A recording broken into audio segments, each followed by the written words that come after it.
नमस्ते सम्पूर्णलाई स्वागत छ विजय युट्युब च्यानलमा। जापानमा समयको कति ठूलो महत्व छ भनेर यो भिडियो मार्फत देख्न सकिन्छ। घटनाअनुसार हालै जापानमा दुई मन्त्रीहरू बैठकमा ढिलो हुन लागेपछि दौडिँदै बैठक स्थलसम्म पुगेको यो भिडियो भाइरल भएको छ।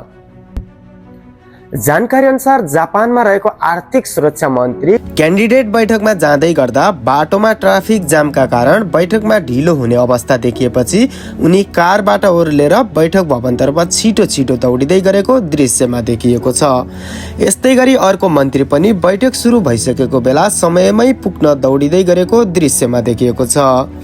त्यसैले बैठकमा 5 मिनेट ढिलो गरेकी मन्त्रीले सार्वजनिक रूपमा माफी समेत मागिसकेको भिडियोमा स्पष्ट रूपमा देख्न सकिन्छ। यस घटनाले जापानी समाजमा रहेको अनुशासन, समयको सम्मान र जिम्मेवारीको भावनालाई कति बलियो छ भन्ने कुरालाई देखाउँछ।